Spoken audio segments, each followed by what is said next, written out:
옆에 누구 있으면 공부하는. 그때 잘하지 않았어? 어? 우리 카본 한번 한 적 있잖아. 그때 안 됐네.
Hello, everyone.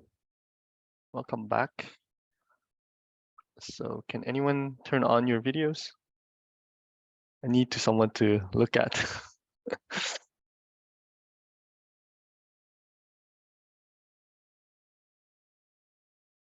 Thanks. Okay.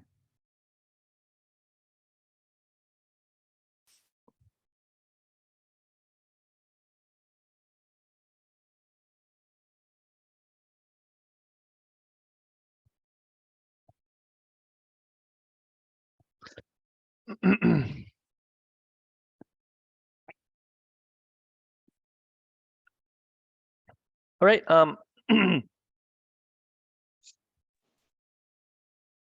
1 second.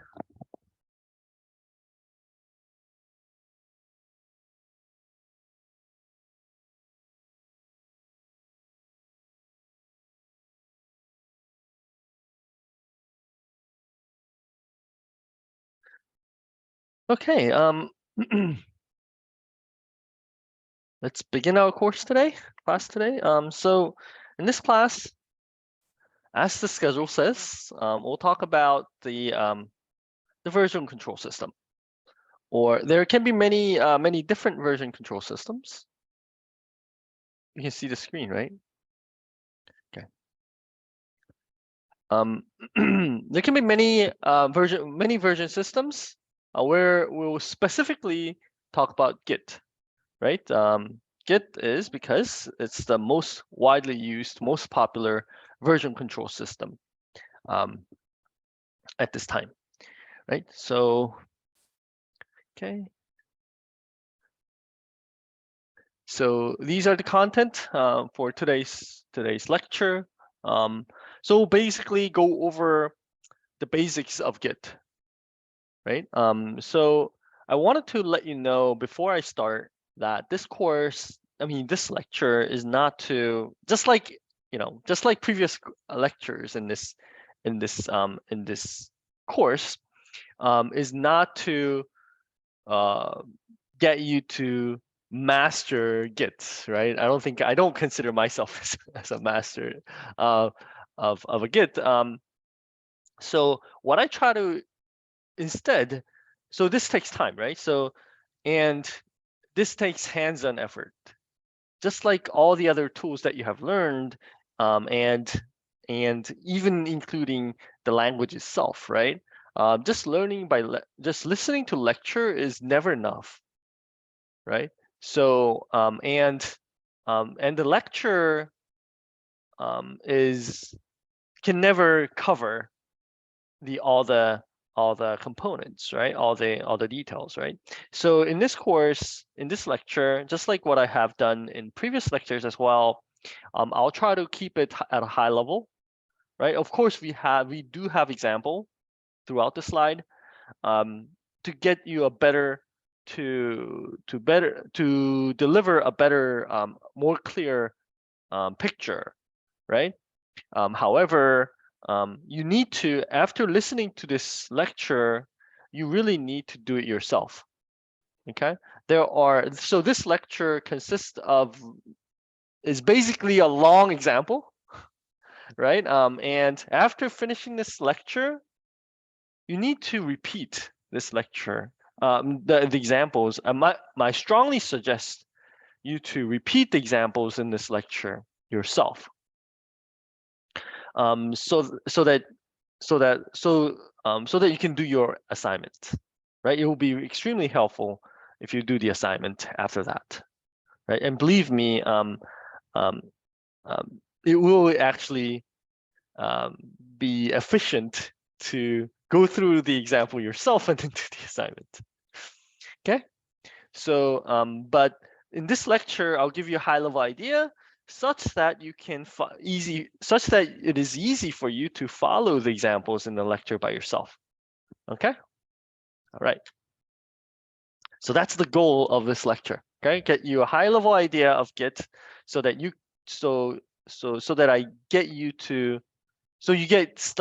you get ready to try it out yourself. Okay, all right, that's the idea. All right, so what is a Git? So of course, it's a version control system, and it's not just a version control system, but it's a distributed version control system. So basically, you are able to work together with other people. So it's just distributed system, so you can work with other people simultaneously using this Git. Right? Suppose you are writing a very big code and you're collaborating with tens and hundreds of other developers. Then if you use Git, you're able to efficiently share the code and work together with all your collaborators. Okay, and you'll see how that happens in this lecture. Okay, so the goals of let's look at the structure first. So this is the structure of Git, basic structure of Git. So you basically have something called a remote repository. So this is where the Git server is. And these are your local PCs. Okay, so this is a PC1, PC2. Oops, 2. Right? So you basically work within your, let me erase this. So how this system basically works is that you first download the code to your PC. And then you update your code within your local repository, within your own PC. And then when you're done, you upload to the server. Okay, so that's the basic mechanism, and we'll talk more about the details later on. Okay, so the goal of this is the speed, right? And a simple design and strong support for nonlinear development. Nonlinear development meaning that other people are collaborating at once, right? At the same time. And you can also generate multiple branches, and we'll talk more about that later. Okay, and it's fully distributed. Okay, so these two developers doesn't have to be at the same site, right? It can be it's distributed, so they may be working, from their homes and offices and so on and so forth, right? So Git is completely different from other version control systems like SVN, which used to be popular in the old days. So Git is different in the sense that it stores snapshots, not the difference from each version. We'll see what snapshot means in the later part of this lecture. And every operation is nearly local. So most of the operations that you do in Git when you're using Git will be local, right? So meaning that you write your code mostly on when you write your code, you mostly work on a local machine, and then when you're done, you will upload the code. Okay, that's when the online operation takes place. All right. So when you're working, so since you're mostly working on your local PCs, you are able to work offline. Okay. So once you download, you have the code, right? And when you change the code, when you write your code on the downloaded code, you don't need online access, right? Only when you're done and when you want to upload, then you need an online connection. All right. So that's how it works. Let's start from the installation. This is how you install. This is how you install anything, right? Under Ubuntu, right? And Windows, you just go to this website and you can download, right? Okay. There are also Mac versions as well, of course, right? So how do you install? So after you install it, you install so you install Git like this, right? So Git is an application itself, right? Okay, so you have to install it, and then after you install, the first thing you have to do is configuration, right? Basically, put your own information. Okay, and this is how you do it. You use Git, right? Git is the application that you're using, that you just installed, and with the config option. Okay, and you put you set your username to whatever you want. All right. Okay. Okay. And you can also set your user email to your own email address. Okay. By the way, this global option means that this is affected. Your name and email address that you set is affected throughout all the repositories that you generate on your PC, okay, on your local machine. All right, that's what it means. So after you do this, if you run git config list, then it will actually show you the list of the configuration. Okay. By the way,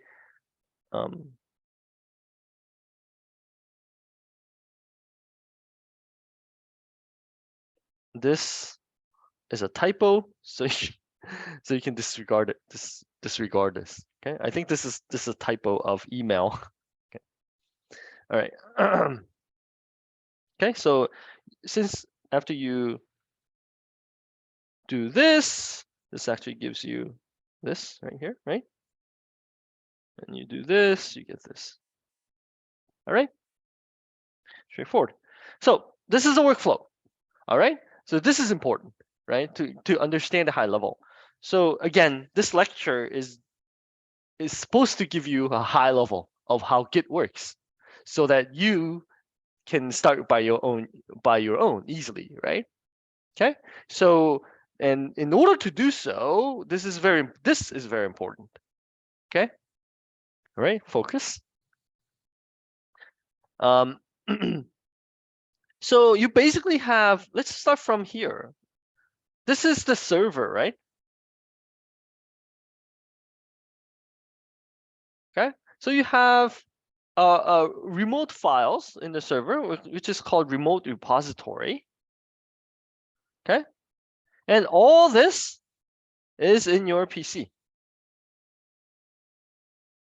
All right. Now, you might wonder why this looks like this, right? So let me go through one by one. Okay, so you have local repository. This is the okay. So here, right? So we're talking about remote repository and local repository right now, right? So this is the local repository and this is the remote repository. And whenever you're done coding, then you upload using push. Okay, you can of course you can download using fetch. Then you might understand what this is, right? What is it? What is it? So this is where you write the code, where you actually write the code. Okay. Okay. And this is where you stage it. Maybe how should I say it? So this actually tracks the index. Actually, this is index is the place where your change, right? What you have wrote is tracked. Okay. And then this difference, right? What you have, whatever you have wrote is being tracked by in index. And then when you finish writing your code, you update that, you update whatever you have wrote into a local repository. Okay. All right, let me repeat. So I'm repeating this because this is important, right? This is what is the high level idea is what is important in this lecture. Okay. Okay.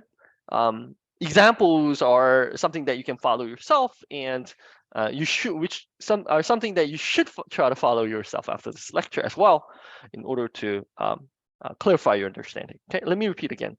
Okay, so you work. Let me start from here, and this time, okay, since you have I think you have a brief idea. So you're writing this code here. So this is where you actually write your code. Okay, and this is where your what you have wrote is being tracked. So this will actually track what is new. Okay. And then by using a command called commit, you write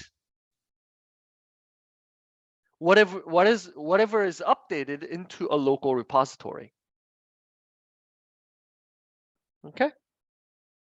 Now here, up until here, your local machine is updated, right? And then if you want to update the remote repository, then you do push. Does that make sense? Okay. Hopefully you can see the big picture here. And with that in mind, let's move on.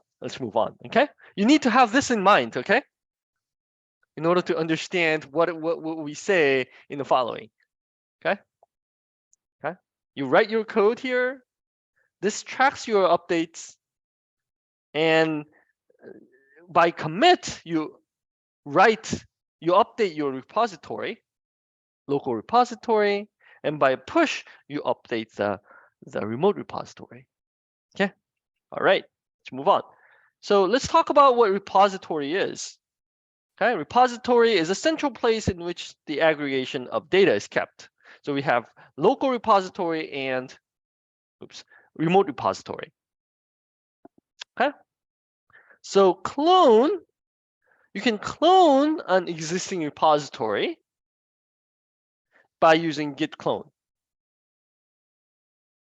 Okay. So git clone command copies all data from remote Git repository to a local repository. So the idea is this. So why are we talking from git clone first? So the idea is this. So if you want to contribute to, you want to write some code, okay? Then there must be, and suppose that there is already some ongoing project. And suppose you are a new engineer that joins that project, right? Then what do you have to do in the first place? You have to download whatever, first download whatever there is already, right? And that is clone. So that's the workflow. Before you write anything, you download, right? Of course, there may be empty repositories, but that's the clone is not really meaningful in that places, right? But if you clone is starting with clone is very, very typical workflow, right? There is some existing code, and you want to contribute, and you first download whatever is what you download whatever the most up-to-date code first, right? And then you start writing from there, right? That's what usually happens, and that's why we're talking about clone first. Okay. All right. But here we're in this lecture and this assignment as well. We will start from creating an empty repository, and you clone an empty repository. It's not too meaningful, but to make everything simple, right? But when you are actually working as an engineer, developer, the chance is that you'll start from somewhere, right? Okay. All right. Anyway, so so we must first let's first create an empty repository. All right. Then how do you do it? You first need to log in to github.com. So GitHub is not the same as Git. Okay. GitHub is just a website that uses Git. Okay. Git is a generalized protocol. It's an open source protocol that is all open source software that has many variants. Okay. GitHub is one of the most popular websites that where we can use Git. All right. So you first need to go to this website, the GitHub website, and you first need to sign in, right? You need to first register. And then this is the screen that this is not the screen. This is not the updated screen, but you'll see a similar screen here. Okay. Once you log in, then you'll find a button called New Repository. So this is an outdated picture, but it will be similar. Okay, you'll see a button called New Repository, right? Let me just check. Let me just check quickly.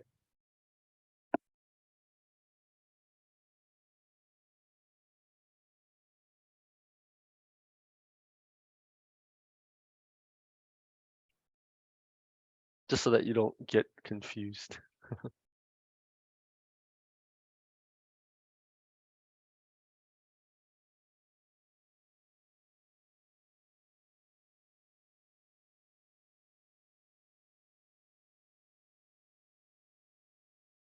Oh, this is the website that you'll be seeing. Okay.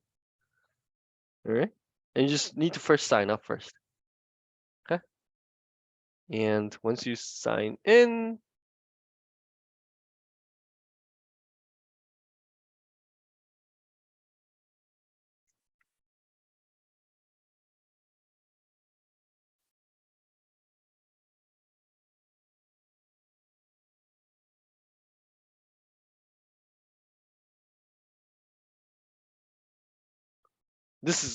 I just signed in with my ID, and this is how it looks like. and just click this. Okay. Oh, by the way, it will be easier to generate with the public. Public meaning this repository can be cloned by anyone from the internet, right? And private, if you want to make it private, right? If you don't want others to be able to read your code, right? Then you have to you might want to make it private. But anyway, so you just click this, and this is all you need to do. Okay. All right. Let's move on.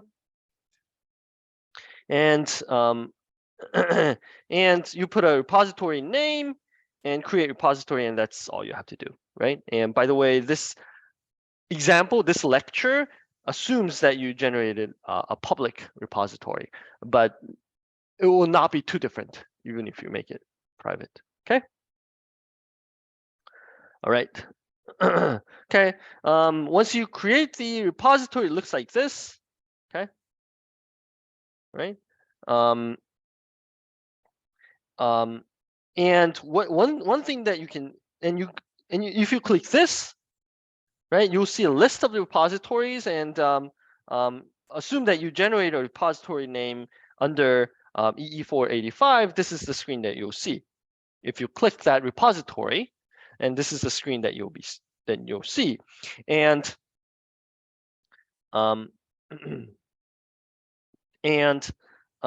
it will actually show you a HTTP link here, URL, which is the URL where you can clone, from which you can clone this this repository. Okay. All right. So how do you clone it? It's like this. Okay. Okay. So suppose you have installed Git, so what you have to do is git clone followed by this the URL, which you see here. By the way, you need to, this is HTTPS. You have to click HTTPS. Okay, then this is the link that you'll see, and you copy that link here. Okay. If you're using PuTTY, just right click, right? Okay. And then press enter, and this is actually showing that the Git is actually cloning this repository. So you will clone an empty repository, okay? Because you have not added any file on that repository yet, right? You just created it, okay? And this is and it will actually generate a folder under that repository. Okay.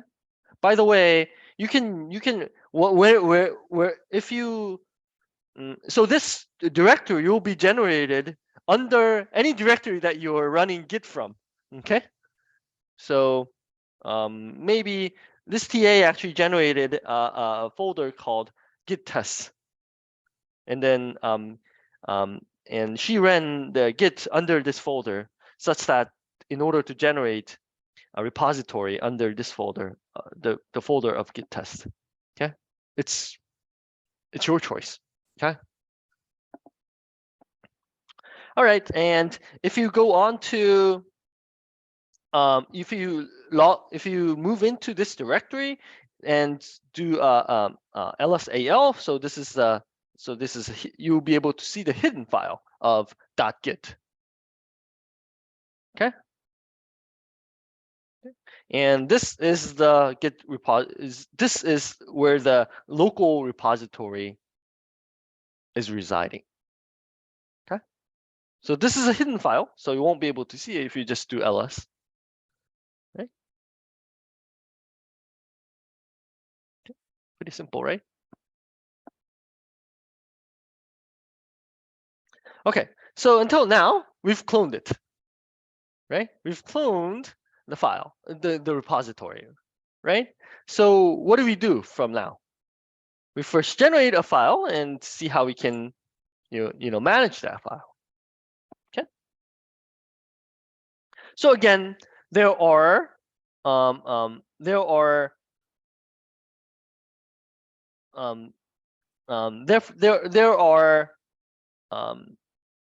how should I say, stages, or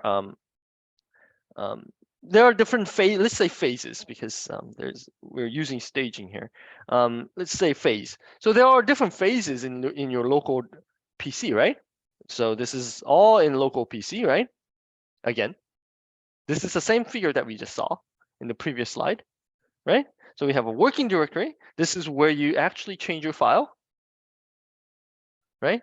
And index is where it tracks your updates in the file, and this is where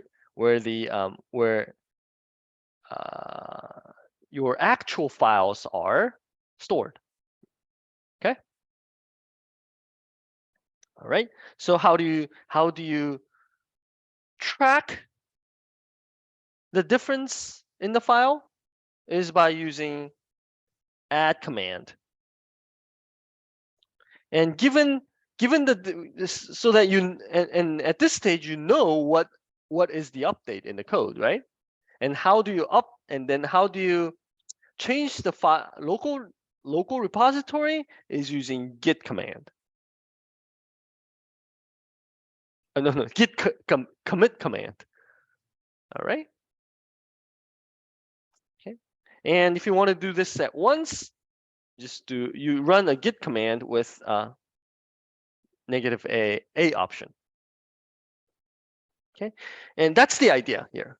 Okay, given that, let's read through this. Okay. All right. So this is the main idea. Okay. Okay. Assuming that you know this, let's just read through the lines. Okay. Okay. A staging area, which is an index, which is here, exists between working directory and local Git directory, and file changes are queued in the staging area before stored in the local repository, as I just mentioned, right? Okay. And so git add is to add changes to the staging area, meaning or index, right? And so it collects the changes in staging area before commit, meaning before really changing the local repository. Okay. All right. So git add has no effect in git directory, meaning it does not affect the local repository. All right. And then only after we run commit, the local repository is updated. All right. So it saves the changes in the staging area, in other words, index, to the local repository. But even at this point, it does not affect the remote repository, right? The remote repository has not been updated yet, right? Okay. So let's talk about how add is done. Okay. Suppose you made some change in the file, and you run add. So what it means is that it adds the changes of the working directory to the changing area. Okay. All right. Where we'll be basically using this throughout the example, where it includes only the changes in the current directory. Okay. Where you can also do uppercase A to save all the changes in the working directory. Okay. Regardless of where you are, right? So, oh, and commit. Let's move on to commit. Okay. By the way, we will have examples later on. Okay, with the screen capture. So so I'll repeat this over and over again. All right. Okay. So what is a git commit? So next is git commit, which updates the local repository according to the index. Okay. So meaning save all changes added to the staging area or index to the local Git repository. Okay. Of course, changes not added to the staging area are not committed. Okay. Even if you have changed something in the file, if you have not added to the staging area, right? Then even if you run commit, that change will not be not be reflected in the local repository. All right. Okay. All right. When you do git commit, we have a negative M option, which is to write a message. So when you commit, meaning when you change the repository, maybe you want to put a note saying this update is something, right? I'm committing because I've updated this part, right? It's like a comment, right? And if you want to do that, you put a M option and followed by the message. By the way, this message should be written efficiently, and this should be written following some protocol such that when you collaborate with other developers, it's easy to collaborate, right? When other collaborators read this message, they should be able to easily understand what you're saying, right? In order to do so, there is like some protocol to say how to write a good commit message. All right, hopefully that makes sense. A option, as we discussed here, is to do add and commit at once. Oops, sorry, just turn off the screen.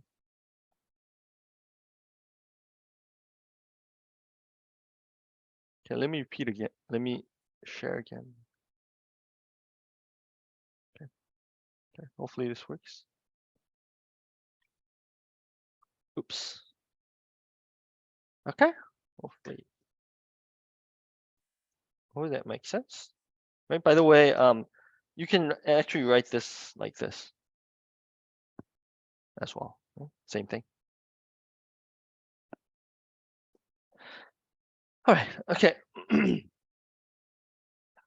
Okay. So commit is when the local repository is updated, right? And we're able, by looking at the log, we are able to look into the history of the commit. Okay. So when you commit history is saved in a chronological order, meaning in time. Okay.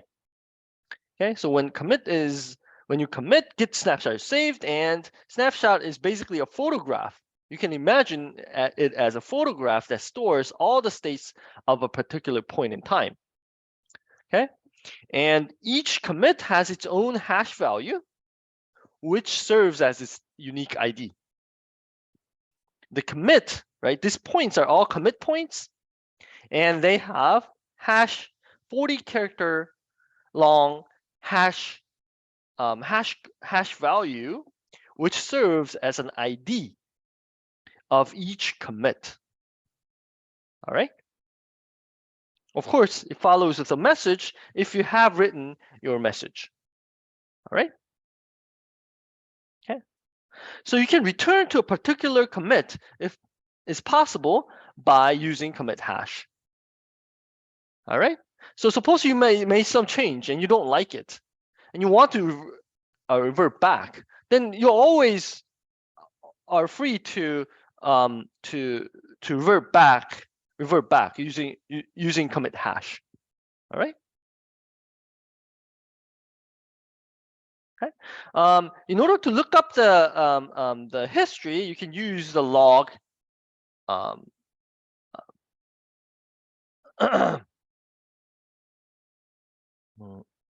You can use the log command. Okay. So it prints. Okay, 1 minute.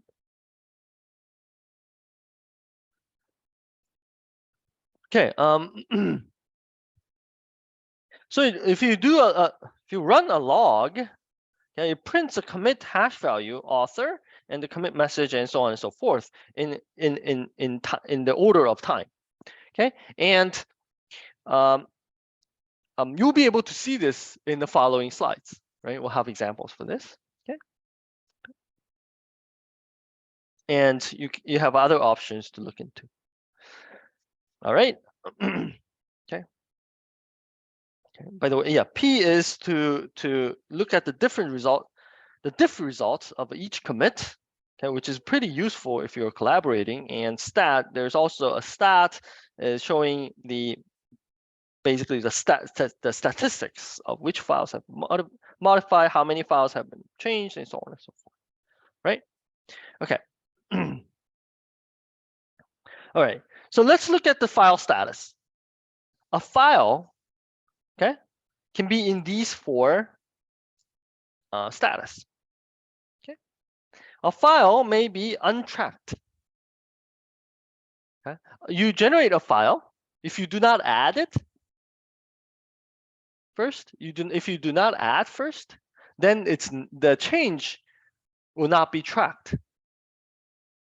Okay, so meaning that it's untracked status. If you add it, it becomes unmodified state. And if you make a change in the added file, it becomes modified. Okay.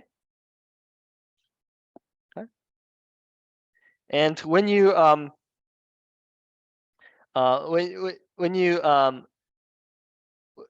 then it's staged when the file is saved to the index. All right. When you commit, meaning when you updated your local repository, then what happens is that it goes back to unmodified, right? Because the file has been reflected in the repository, right? Therefore, it's unmodified. Okay. But it is still being tracked. Right? Okay. So let's see add, commit, and check and checking the file status with an example. Okay. And again, please, so we'll have so this lecture we'll have many practice slides, and you have to my suggestion is that after we finish this lecture, try this practice by yourself. All right. Okay. So this lecture actually has a very long one practice. Okay. So that you can follow from the beginning to the end. After you're done with that, your assignment will be pretty straightforward. Okay. My suggestion is to try this. I strongly suggest to try it. Okay. All right. And it will make your assignment very easy, right? If you don't, then you have a chance to struggle in the assignments. And my guess is that it might take even longer than just following the practice in the first place. All right. Okay. All right. So first of all, so we have cloned it. So we know that we have cloned it already, right? And then we move on to your local directory, right? So you move on to that directory which is cloned. So now we are in the local repository, right? The directory for local repository, and we create a file called test.c, which is just a hello world. Okay, and if you do ls, of course, test.c is here, right? Because you just generated it, right? Okay. But this does not mean that this file is in the local repository. All right. Okay. As I said before, local repository is under Git folder, right? .git folder, right? So this, you need to do something in order to reflect the test.c file into the local repository, right? And to do so, we do add and commit, right? So So we can check the status of the local repository using git status, and this is what you see. So you say on the branch master, don't worry about this right now. We have not talked about branch yet. Initial commit meaning that we have not committed anything yet. And it says there's one untracked file, which is test.c, meaning that this file has not been added yet. Okay. So it says, kindly says you should use git add. Okay. All right. Then what do? You do git add dot, meaning add anything under this directory, right? And then you run git status again, and then this is what it says.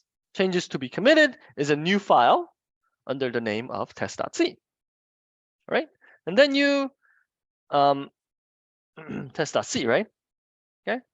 Before we do a commit, let's make a change of a file. Okay. Okay, then we edit the file to hello to hi.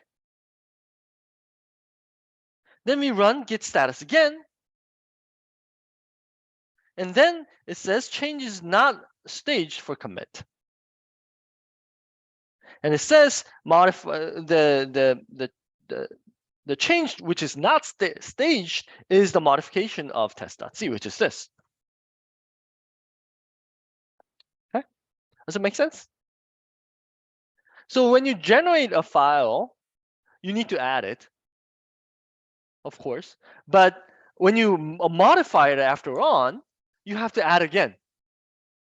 Okay, because the change, any change is tracked at the time of when you run add. Okay, when you make any change, including generating a file or modifying a file, you need to add after that. All right. Okay, in order to again, what is a staging? What is add? Is to track the change, right? So at the time when you run add, the change is tracked, right? Therefore, you have to run add after whatever the last change that you have made, right? Okay, so basically you have to add again. Okay, so you added everything, and then you run commit. Okay, under the message called first commit. Okay, and this is what happens. Commit was successful. Okay, and and to look into the history, you run commit log as we learned, right? And this is what you see. This is the hash value, okay, and this is the author value, which is the value that you put using config at the beginning of the lecture, right? Okay, and this is the date that you have committed, and this is the message that you have put in. All right. Okay. So let's check. Let's make it. So we have committed, right? So the test.c is now in the local repository, right?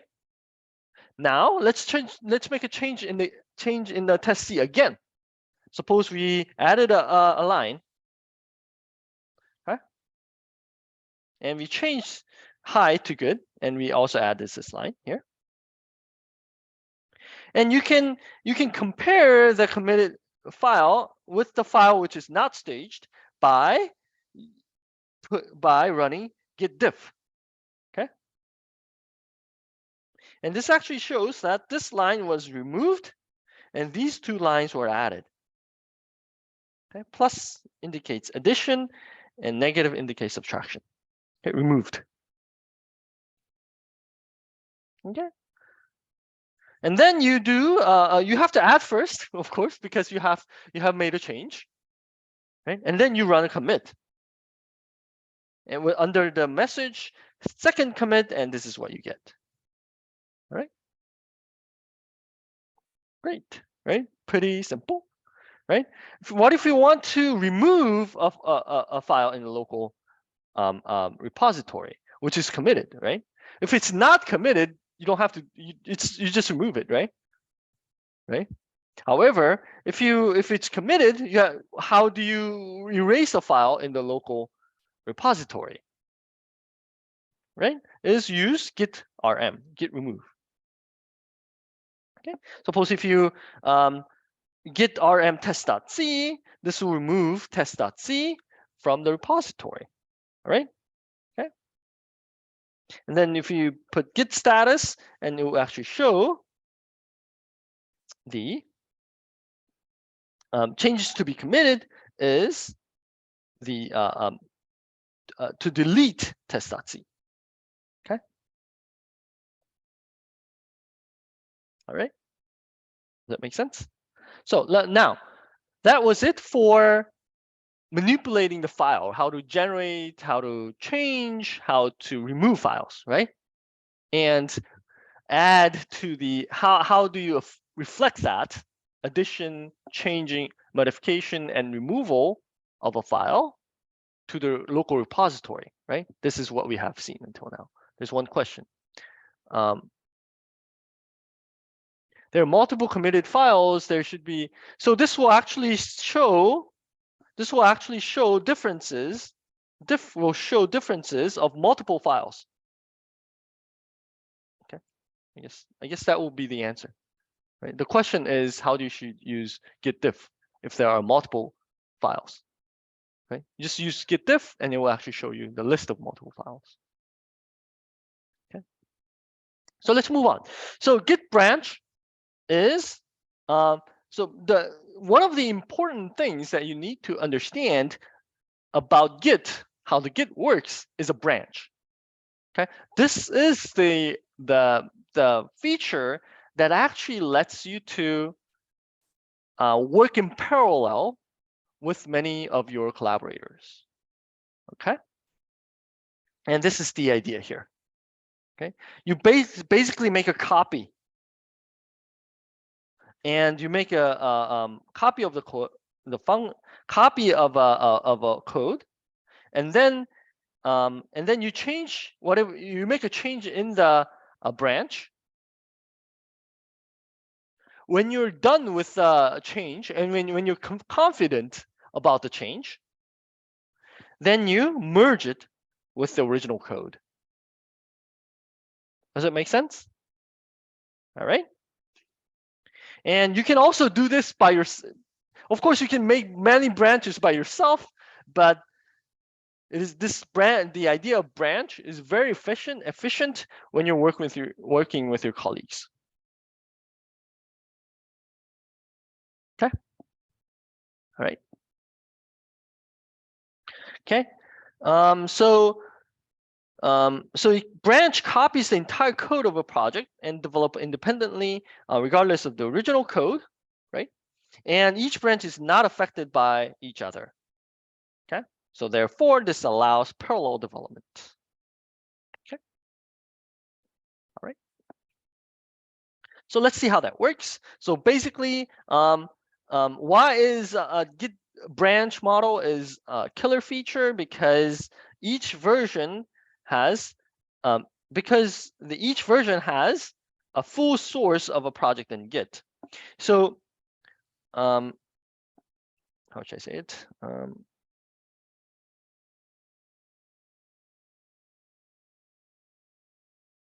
Okay, so in order to understand the value of Git, the branching, why branching is so efficient, we need to first understand how the commit works, right? So basically, you take a snapshot of each data of a data at the point of commit, right? And if file A and C has been changed, for example, in this commit, right? After this commit, then when you commit again in the future, it will it will have the new files of changed file of A prime and C prime, and only the link of a file which has not been changed. So file B will actually be pointing at file B from the previous commit, right? Okay, right? And the snapshot is taken. All right. So each commit saves a commit snapshot, so it's possible to change the version with a commit commit ID, which is the 40-byte hash value, which as we talked about in the previous page, right? And now git branch, this is where the branch jumps in. Okay, git branch is a file that stores a particular commit hash value, right? When you generate a branch, right? So it actually generates, it actually points to a particular commit. Okay, so you make a branch. So when you make a branch, it actually points to a particular commit, and branch does not actually need to copy the whole project, right? And for each commit, Git stores a pointer pointing to the previous commit. Okay. So and therefore it's easy to merge branches. So I think this will get much more clear as we move on. All right. Okay. So so let's look at this through an example here. Okay. There's something called a master branch. Okay. If you use Windows, it will actually be named main. But in Linux, we'll call it a master. Okay. Okay. This is the master branch is created by default when Git repository is created, and head is the pointer that points to the current branch. Okay, meaning the branch that you're working on at this point. Does it make sense? All right. And Git configures out which branch is now being worked on using hash, the head. Okay. Okay. So if you generate a branch here, right, from this commit, right, and this branch will be pointed by the head. Okay, since this branch is what you're working on right now. Okay. And the default branch is the master branch. Okay, let's look at an example. Okay. All these concepts, tends to be a little bit, sounds a little bit over complicated when I explain it, but when you look at an example, it tends to be pretty simple. Okay, so if there's anything that you don't understand at this point, let's try to clarify that out using this example here. Okay, so uses I need to speed up a little bit, I think. Move on a little bit faster from now. Okay, since you have the high level idea, I think I can move faster. Okay.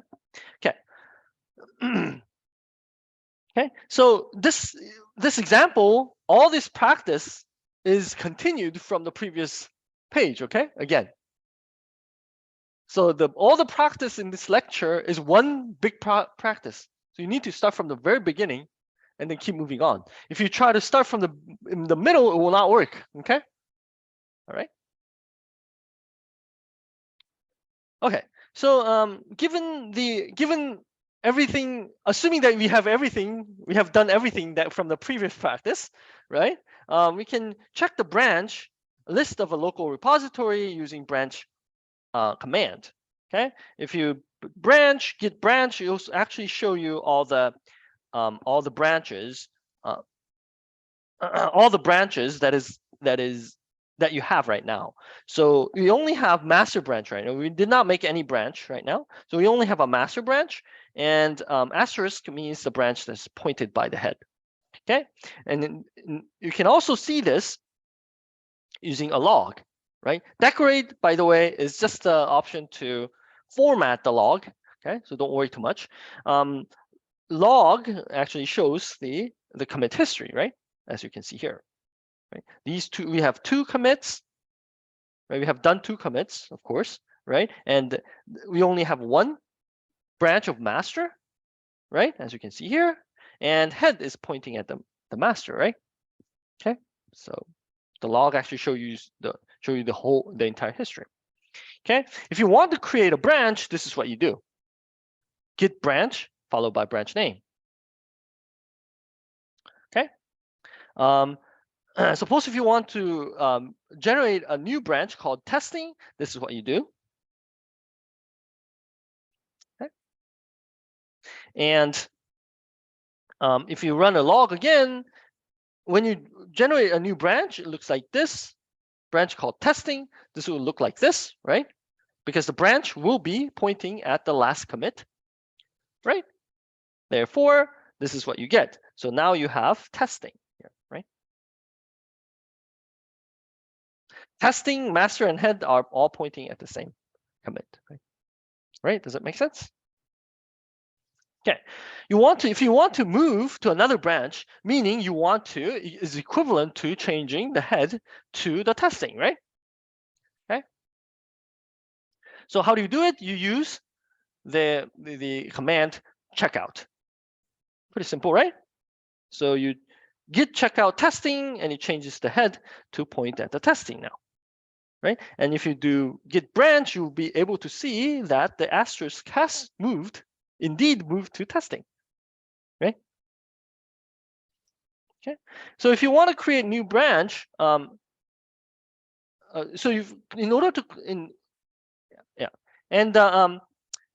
keep creating a new branch, you commit. In order to create a real branch, right? Right now we're just making a pointer, right? To pointing at the latest commit, right? And now in order to generate a real branch, we have to make our own commit, right? Okay. Which diverges from our master branch, right? By doing a commit within the testing branch, we are able to generate our own the testing branch's own commit point, right? Okay. All right, and this is what we do. Of course, we already changed our head to the testing branch. Therefore, if you do any commit, right, then this commit will be affected. This commit will be on the testing branch, right? Okay. If you run a log again, by the way, with this one line option is another formatting option to show each of them in one line. So if you look at this is long lines, right? This is one commit, right? It looks pretty complicated. If you want to simplify, just put a one line, and it actually shows one commit in one line. Now we can actually see that this commit is for testing branch, and this is pointed by the head. Oh, sorry. I accidentally keep pressing the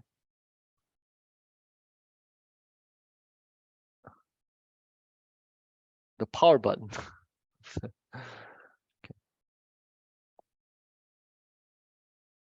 Okay, let me resume. Okay. All right. So if you want to move to a master branch, of course you just do a git checkout master.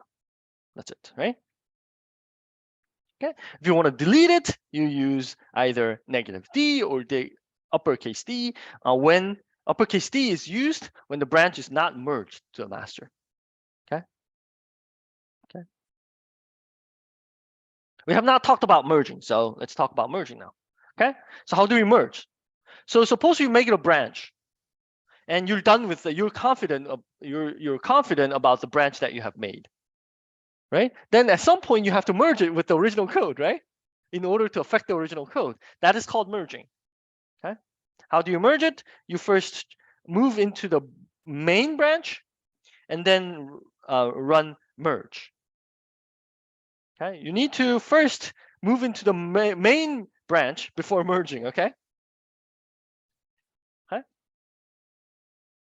All right. So you merge. So there's two types of merging. One is a fast forward merge, and the other is a three-way merge. Fast forward merge is merging the branch with its parents, meaning when the parent has not changed. Okay. All right. Maybe this is unclear. Maybe let me try to explain it with with an example in the following slide. Okay. Okay. This is the fast forward merge, right? You basically commit, you branch, and then after you're done, you just merge with the master, with the parent. Okay. However, there are cases when when you make a branch, this master may commit again, right? And then the code is different, right? So when the time this branch was generated, the code was okay. How should I say this?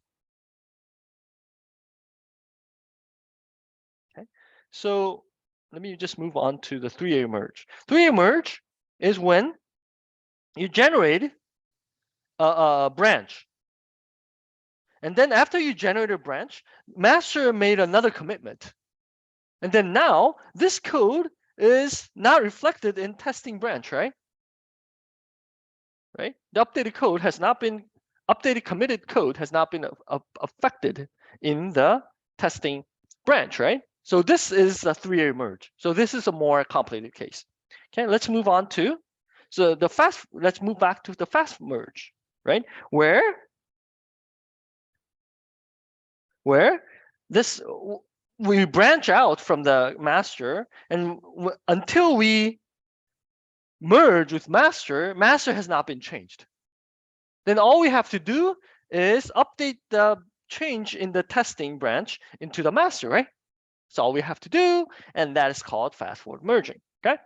Okay. So if you you check out to master, you change to master, and we make a branch testing, and and we change to testing branch, and then make a change a test.c here, and then of course we need to add before commit, and we do commit, meaning we generated a new branch of testing, right? Okay. And now how do we merge? We check out to master. We first need to change the head to the master first, and then merge testing. That's all we have to do. Okay. And this is what happens. And you can actually see that this has been merged, right? So now let's move on to, okay, after you merged, it does not mean the testing branch has been removed. Okay, you will have to remove it manually by using the branch minus d. Okay, again, negative uppercase D is used if the testing branch has not been merged. But right now the testing has been merged, so therefore you can just use D. Okay. Okay. Now the branch is gone. Branch is unnecessary, right? In case the testing branch is unnecessary, you can just remove it. Okay. All right. Let's move on. So three-way merge is, I just explained it, right? Unlike fast forward merge, after branching out, the master has been updated, committed. Then what do you have to do? You have to reflect both changes in master as well as testing, right? Right? And suppose you have changed the master test.c in master as well as hi world, as well as in testing. Okay. Then what happens? Then you want to merge. Then what happens is that there's a conflict, right? The computer does not know what to do. right? Because there has been both changes in master and testing. And suppose they are in the same file, right? If they are in different file, it doesn't really matter. But if in the same file, it's a conflict, right? The computer does not know what to do, right? And it just, then it shows an error message saying there's a conflict. Okay. Then what you have to do is you can see this git status. The conflict is marked as unmerged. So if you look at the git status, you're able to see that unmerged. What files are unmerged? Files are unmerged. Okay. It says both modified test.c. Okay. How do you resolve it? You need to change it yourself, right? You need to change the code yourself. There's no other way, right? Okay. Right.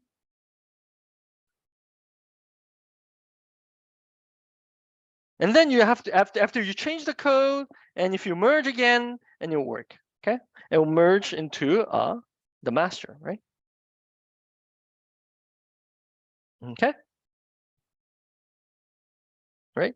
Okay. Does it make sense? You need to try it yourself. All right. Again, I'm just giving you a high-level idea and giving you an understanding of how all this works. Right. Once you understand this, if you try it yourself, it will be pretty easy. All right. Because you have a big picture. Okay. So look at pull and push. So we have up until here, we have updated the local repository. Then how do we update the remote repository? Is the push and pull. All right. Pretty simple, right?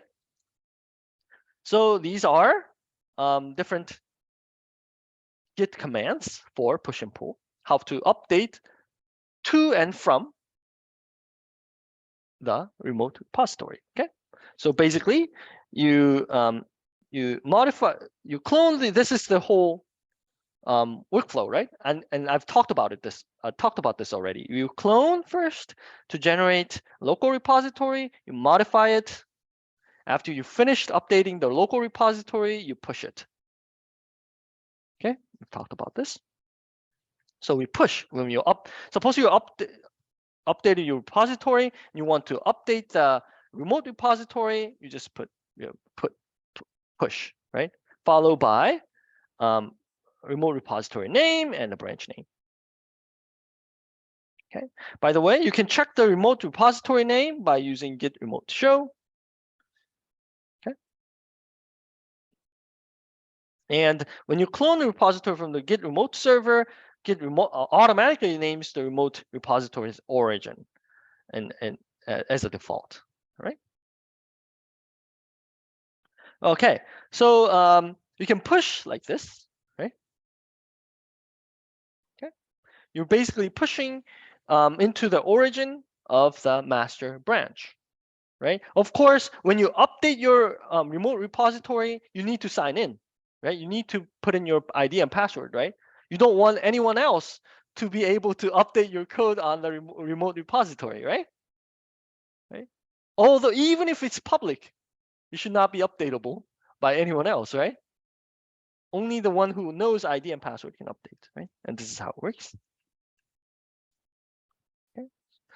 Okay, so it copies, so clone we have already talked about, right? So we just clone remote repository URL, and this is what happens, right? So when you clone the remote repository, Git creates origin master pointer in the local repository. Okay, and the origin master pointer is a remote branch. So suppose this is the Git server at this point, at the point when you clone it, and this is what you get. Okay. Of course, in the previous practice, we did not have origin master because we've clone the empty repository. Okay. All right. Does that make sense? And how do you check the branch? How to check the remote branch? You can check the remote branch like this: git branch -r. This actually shows the remote branch. Okay. Oh no, I think I was lying. This was actually shown. We just could not see it because we did not put the R in the previous slides. Okay, sorry for the confusion. Okay, so you can also look up the branch, both local and remote branch by using -a. Okay, yeah, you can see here. Then you can see these two are local, and this is the remote. As you can see here, it says remote, right? And the star again, asterisk again, indicates the head, right? So how do you synchronize with the remote server? Well, when someone has pushed the data into the remote server, the history between the team members is different. So you need to first update. You need to update your local repository, right? How do you do it? Someone else, not you, has updated the repository. After you have cloned it, then what happens? You basically have to fetch it, right? Okay. Which will copy whatever the updated part from the remote repository to the local repository. Okay, and then we need to first check out to the master, and then merged origin master to the master, right? And you'll have, then this is what happens, right? Just like when you just like the fast forwarding merging, right? So you have to merge this with this, right? And then what you have to do is, you have to use merge, right? By the way, git pull actually performs fetch and merge automatically at the same time. Okay. So this is assignment. Again, this looks pretty long, but this is almost the same as the practice. Okay. Once you do your run the practice by yourself, you can easily do this, right? It's a piece of cake, and if you don't do it, you might struggle at some point. Okay, so my suggestion is, strongly suggest to go over the practice yourself and then do this. Okay, thank you, and that's it for today. You're free to go. Okay, bye-bye. That was a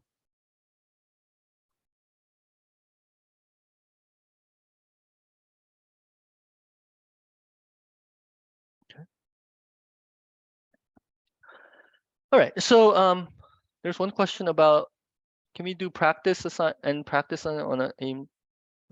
Oh, so you can actually do practice assignment on the EE-Lab G1213 or your local PC. It's your choice. It can actually run on EE-Lab G12 and 13 because GitLab is already Git is already installed. It's already installed, so you don't have to install it. But maybe you have to install it. Maybe your assignment asks you to install it.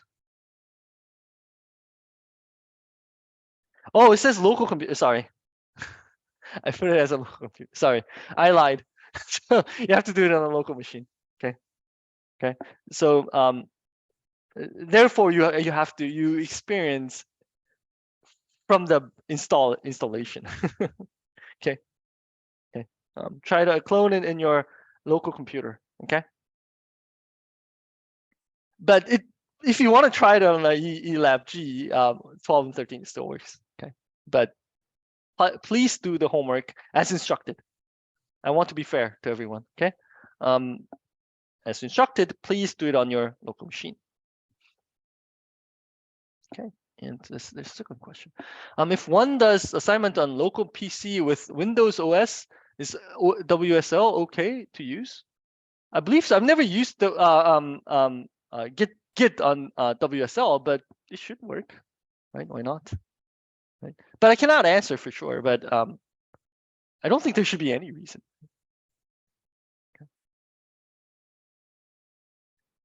Okay, if there is, please let us know. Okay, we'll try to resolve it for you. Okay. Thank you. Any other questions? So I'll stay for the next 5 minutes, but I'll mute myself and turn off my video. So if you have any questions, please feel free to ask. Thanks. Enjoy the weekend, by the way.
So I guess there are no other people, so I'll end it here today. Thank you. Bye-bye.